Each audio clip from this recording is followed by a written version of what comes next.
Welcome into Hittin Hard with Jon Chuckery here on Locked On Sports Atlanta. Today on the show, the Ryan Nielsen, Jerry Gray dynamic.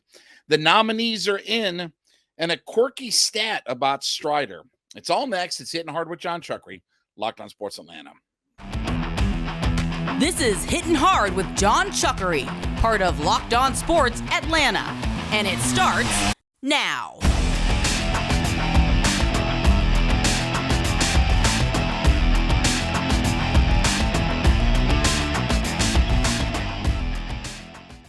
This episode is brought to you by Bird Dogs. Go to birddogs.com/lockedon or enter the promo code LOCKEDON for a free water bottle with any purchase. You won't want to take your Bird Dogs off, we promise you. Hittin Hard is part of the Locked On Podcast Network, your team every day. We ask you to subscribe or follow for free on YouTube or wherever you listen to your podcasts. Get the latest episodes of Hittin Hard as soon as they become available. Also, check us out on the SiriusXM app and give me a follow on my personal Twitter page at JMCH316. So a writer for the Falcons, writing for Fan Nation on the Falcons Report, Daniel Flick. He's a regular guest on my radio show, and he wrote a really good article in documenting, saying how will Ryan Nielsen and Jerry Gray, how will they collaborate on the Falcons' defensive play calls?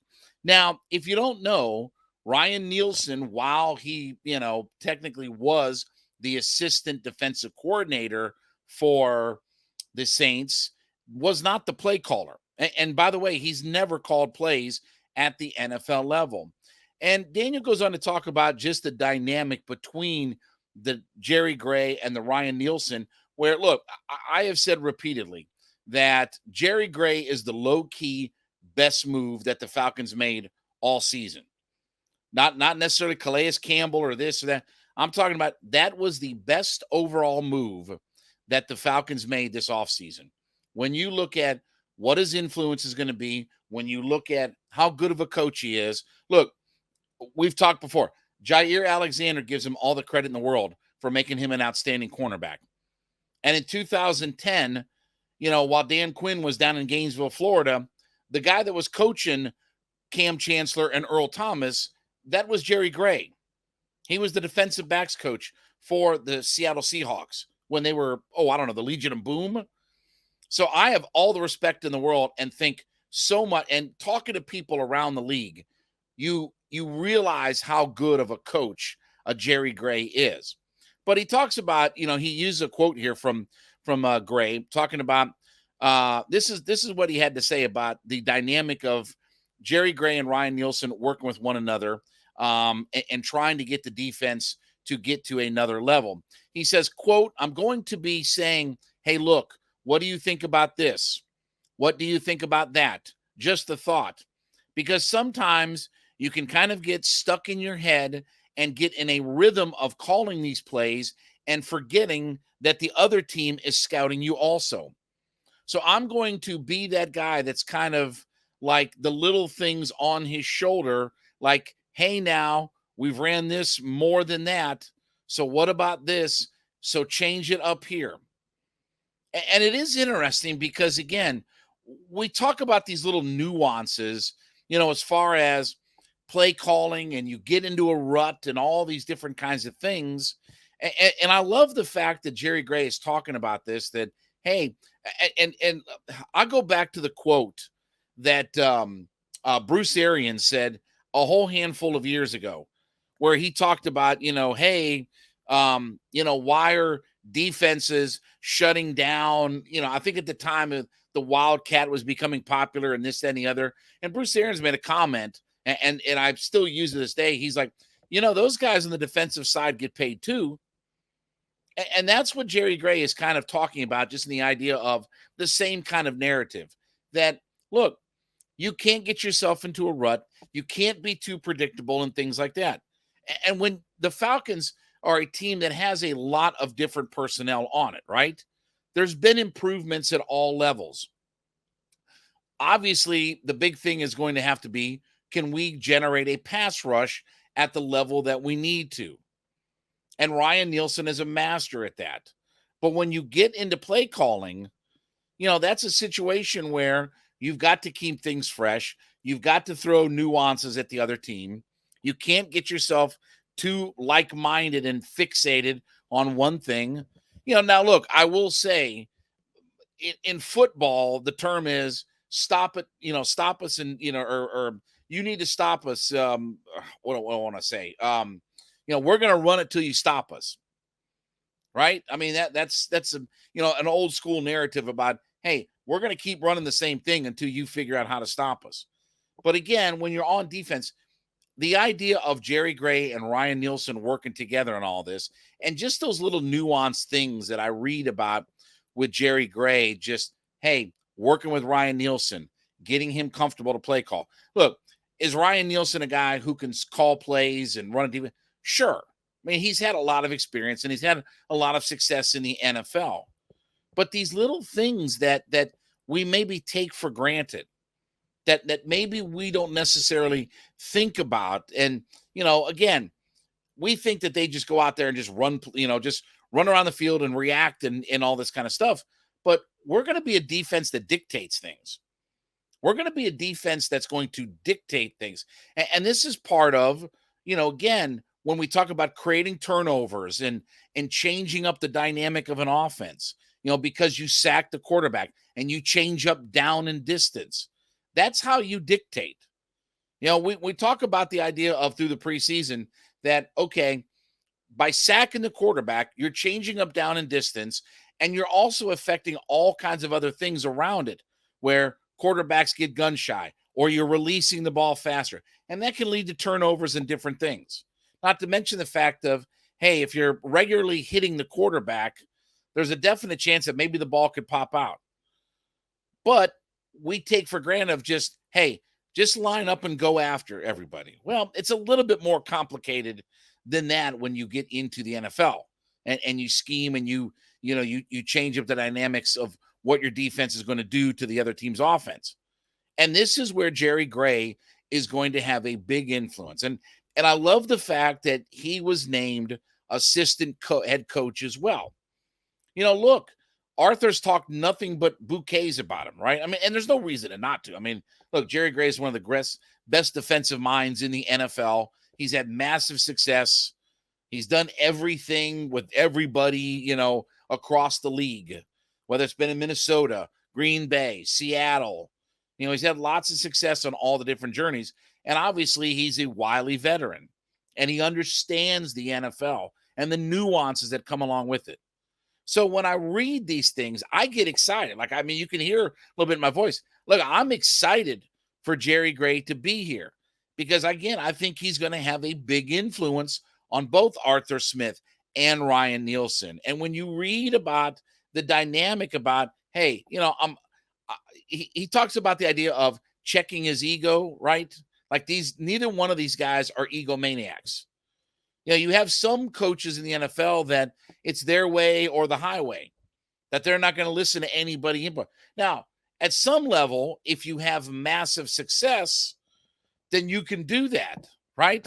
I mean, if you're Bill Belichick, you don't really have to take, a lot of input from other people. Now, does he do it? Probably. But again, it's not like Bill Belichick hasn't had success as a massive defense coordinator and obviously maybe the greatest head coach in NFL history. But I'm sure there are things that he can learn, but you don't necessarily have to figure out a way to be in his ear and help. Ryan Nielsen is a guy who's never called plays.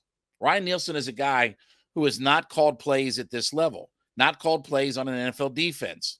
And we maybe take that for granted a little bit, but this is where that hand on the shoulder of Jerry Gray, talking to both Arthur Smith, talking to a Ryan Nielsen, that he's going to have a lot of influence on the way that this defense operates. Yes, it will be at the end of the day, the Ryan Nielsen defense. But Jerry Gray and Ryan Nielsen, those may have been two of the best. I think Jerry Gray is the best addition that this roster made. So again, when we talk about, and what I've always talked about, an advantage on the sidelines, it's not just Arthur Smith. It's a Ryan Nielsen. It's a Jerry Gray. More than just your head coach. And obviously that's who gets all the bouquets and all the grief that comes with it. But certainly when you have a good staff underneath you and you have quality coaches around you, that there's a lot to be excited about. And we'll talk more about the game tomorrow, but this is going to be very interesting to just kind of watch how this team, goes into the season. And certainly I'm going to be watching a lot of this defense just to really see what we can do to really create pressure, to change up the dynamic, and to finally dictate to offenses how we're playing. Finally have a defense that can dictate to other teams. All right, this episode is brought to you by Bird Dogs. And listen, if you've never tried Bird Dogs, I'm telling you, right now, go to birddogs.com and get a pair of their shorts. Listen, they're super comfortable. These are my weekend shorts, okay? Like I will tell you that on weekends, going around, running around, doing errands and all this kind of stuff, that's like my few minutes that I have when I'm not working to be able to go and do things. I'm always in my pair of Bird Dogs. They're super comfortable. They have the anti-sweat wicking fabric, right? They're going to sculpt and fit you much better than just old cotton shorts. So these things are great, and they're very comfortable. And obviously, look, they're easy to wear. You can just take them and wear them anywhere that you want. So here's what we want you to do. Go to birddogs.com/lockedon. That's birddogs.com/lockedon.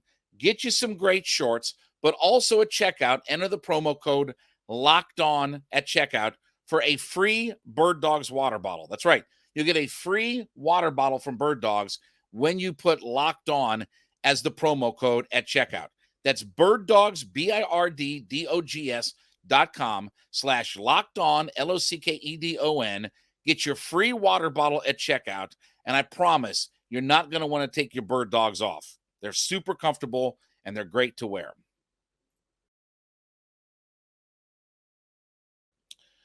So the nominees are in. So Pro Football Focus is Sam Monson. He does a good job for Pro Football Focus. He's got all of his predictions for awards in the NFL. Now, obviously, we got a million years, a million days and months and everything like that before we get to that. But here's what he's got for his awards for this upcoming NFL season. So he's got Pat Mahomes as the MVP of the league. This one's a little bit strange, but he's got Garrett Wilson of the New York Jets being the Offensive Player of the Year.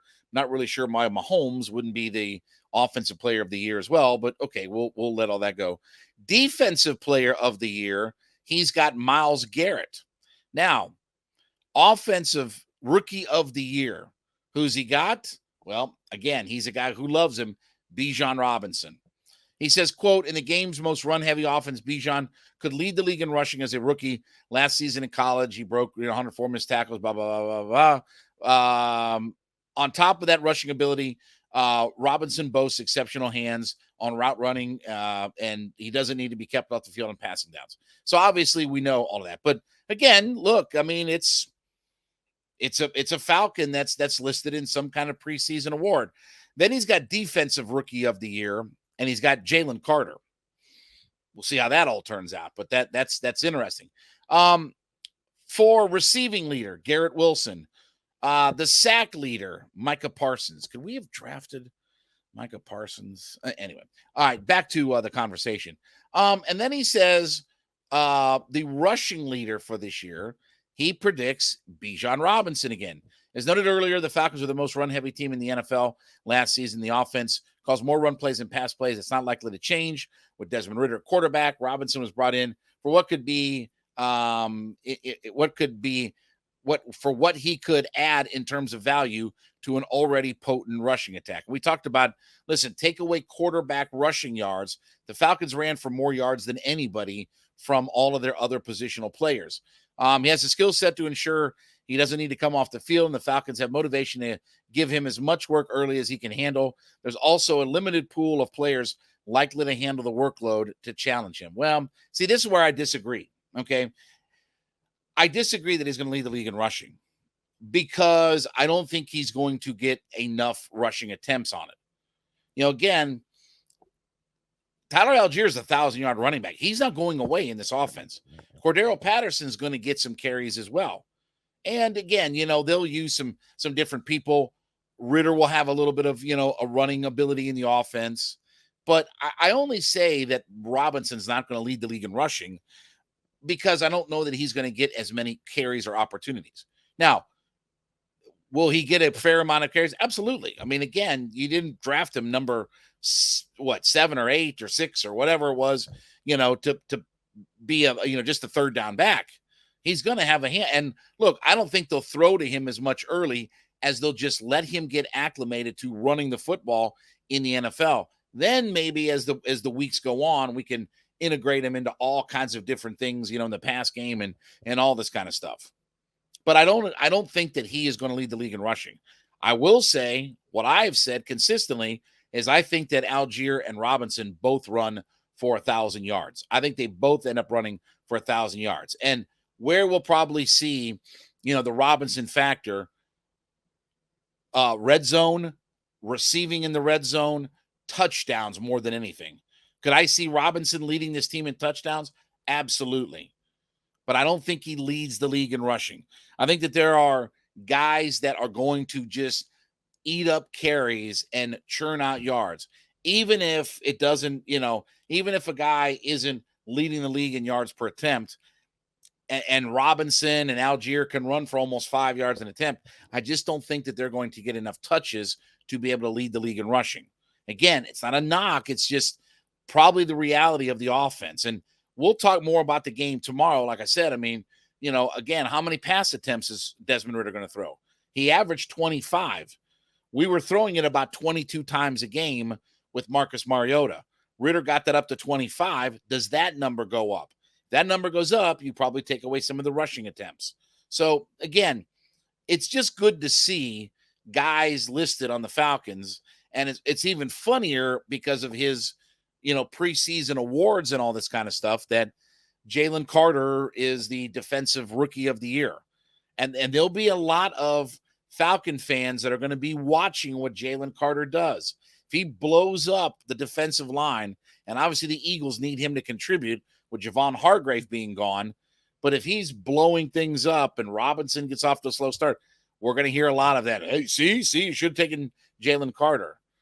And then if Micah Parsons leads the league in sacks, there'll be one guy in the universe that's like, hey, hi, I'm the only one here talking about anyway. So let's just revel in the fact that at least somebody is giving some credit to some Falcons players. And look, I will say,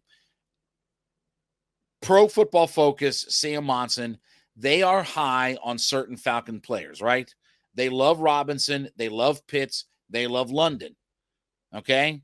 Now, what they're missing is this all has to come together to win football games. Okay? It's great that they love them in fantasy and this and that, and we can lead the league. Okay, let's win football games. I'm not worried about, how much we like the draft picks and all that kind of stuff.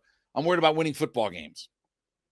And again, I will say, do we have enough players at the point of influencing games that we can, again, take it over the next level? So we'll see what happens, but at least that somebody's giving a little bit of love to some Falcons players more than a lot of other national pundits that are out there. All right, as you listen into Hittin' Hard, make sure you go into whatever podcast platform that you're listening on. Let us know that you're an everyday listener to the show, that you're listening in 5 days a week to the program. So we thank you so much for being a part of our community. But let us know, drop us a note in the comment section of your podcast platform. Let us know that you're an everydayer, as we like to call them.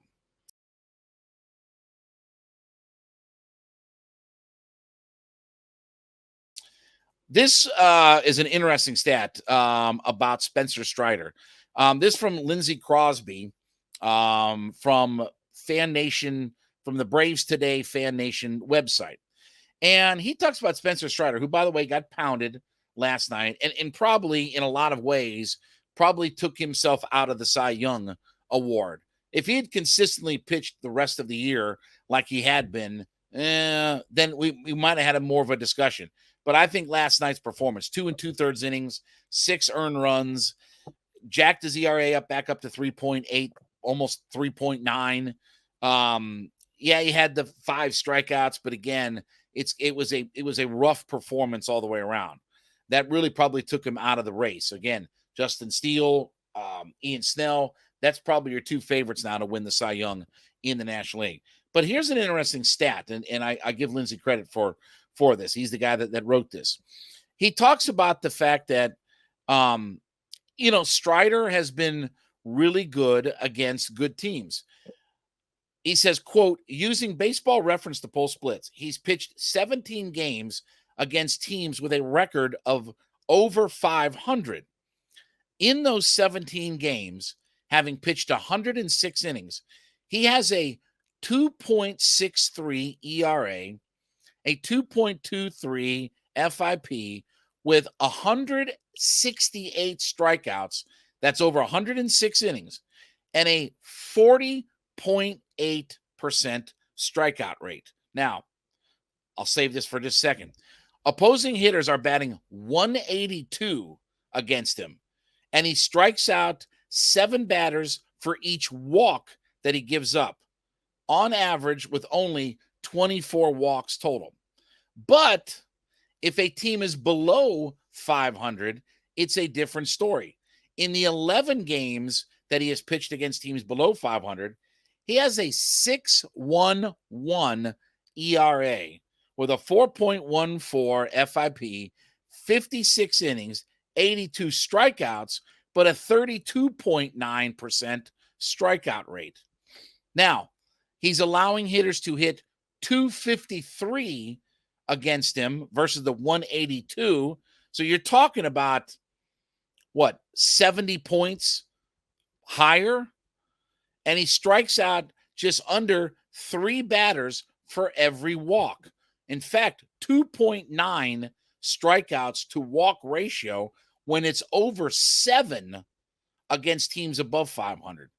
He has 28 walks in those 56 innings. And there's a chart, if you go to the article about this, it is interesting to just look side by side at the numbers and things like that. Now, look, what's the reasoning for this? That's the $1 million question, right? So, but here's at least, let's put a positive light on this. The fact that, he got crushed by a last place team last night. Yeah, he's not pitched well in the 11 starts against below 500 teams, okay? But let's put the positive spin on this, okay? How many below 500 teams are going to see in the playoffs? We're going to see the Dodgers and the Phillies and this and that. Those teams aren't below 500. We're not going to see the St. Louis Cardinals and the Pittsburgh Pirates and the Washington Nationals. We're not going to see those teams in the playoffs. It's going to be the Dodgers and the Phillies and, whatever, the Brewers, whatever. It's going to be those teams. So the good news is that, again, maybe it's a mental aspect where when it's a good opponent, he gets himself up and he focuses in on what he has to do. Maybe when you look at these lesser teams that he's struggling against, maybe he thinks his stuff is just good enough to blow by people.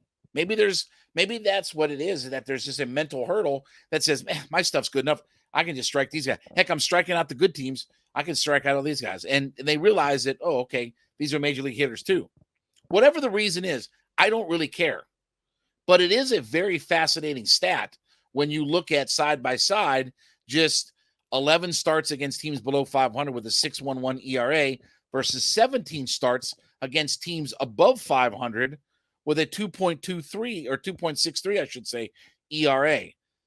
And 182 with 182 average against in the 17 starts above 500, 253 in the 11 starts of teams below 500. It is fun to watch and look at that side by side. But I'm going to take the positive spin on all of this. I'm going to take the idea of, hey, you know what? That's a good sign. Because if he's on and he's focused, and we talk about in playoff baseball, the more you can get outs without contact, the better you are. Guys that nibble around and guys that get dinks and dunks and contact and you forcing defense to make plays and this, that, and the other, that's pitchers who struggle at times, right? The difference between the Greg Maddoxes and the John Smoltzes. And if Strider is amped up and ramped up to play against the good teams and he's more focused, that's great. Because that's what we need come playoff time. And obviously, hopefully, he's healthy. Again, he was coming back from the oblique and just wasn't really healthy and didn't pitch very well. But the idea is that, okay, whatever's working for him against the good teams in baseball, let's keep that momentum up. I don't care if it's mental, physical, whatever it is. But at the end of the day, that's a good sign. If he's just feasting on the bottom feeders of the National League and not being able to pitch up against the good pitchers and the good teams, I'd be a little bit more concerned. But again, sometimes when you're a young pitcher, you think your stuff's better than anybody and you can just blow people away. And sometimes it doesn't work out that way. But let's look at this as a positive that going into the playoffs, that Strider has been really good against the best competition that he's faced.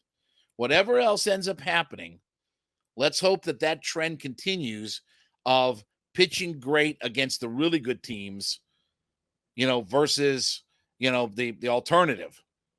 So let's hope for the best on all this, but it is a fun stat to look at when you look at the numbers side by side to one another. All right, when you make Hittin' Hard your first listen, be sure to go in and leave us a comment on whatever podcast platform that you listen on. Let us know that you're an everyday listener to the program. So we call them our everydayers. Leave us a comment in your podcast platform, whatever you're listening on, and let us know that you're an everydayer 5 days a week into the show. We ask you to subscribe or follow for free on YouTube or wherever you listen to your podcasts. Get the latest episodes of Hittin' Hard as soon as they become available. Also, check us out on the Sirius XM app as well, and give me a follow on my personal Twitter page at JMCH316. Back with you tomorrow. We're going to preview Falcons and Panthers coming up on Sunday. This has been Hittin' Hard with Jon Chuckery, Locked On Sports Atlanta.